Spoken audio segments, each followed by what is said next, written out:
بیش قیمتی خون سے خرید لیا. کیا آپ اس کی شکر گزاری کریں گے جس کے نزدیک آپ کی قدر ایسی بڑی ہے؟ آپ خود کو دشمن کے ہاتھ معمولی چیزوں کی خاطر اس قدر سستا کیوں بیچتے ہیں؟ کیا آپ چاہتے ہیں کہ ابلیس آپ کو بے وقوف بنا کر بے قیمت کر دے؟ ابلیس قیمت ادا کرتا ہے. آپ میں کی خاطر، سگریٹ کی خاطر، ڈرگز کی خاطر بک جاتے ہیں، یا پھر کسی ناپاک جنسی تعلق کے لیے. بہرحال مسیح جس نے صلیب پر بھاری قیمت ادا کی ہے، آپ کو بہتر زندگی دینا چاہتا ہے، ابدی زندگی. یہی اس کی قیمت کے شایان شان ہے جو اس نے صلیب پر دی. اس کے پاس آئیں جو آپ کی قدر کو بڑھاتا ہے. مسیح کو قبول کریں تو آپ کو قدر اور عزت اور ابدی زندگی ملے گی. اگلی قسط میں پھر ملاقات ہوگی. خداوند آپ کو برکت دے.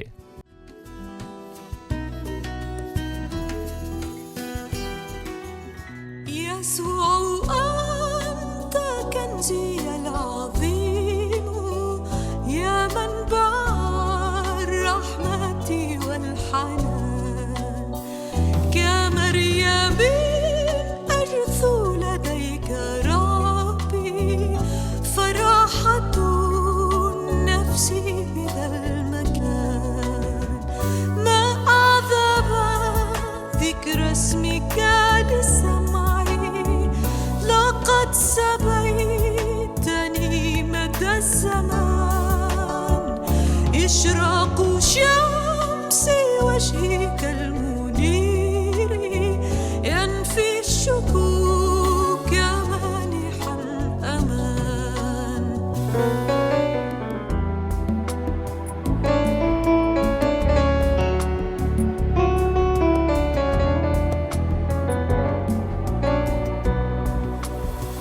جراحك يا سيدي حماية كلامك ينير لي الطريق وروحك يا سيدي نصيري يعينني في وجه كل ضيق ألهب بنار روحك حياتي وليحصر عني حبك الرقيق حتى أقود الآخرين نحو سلامك العجيب والعميق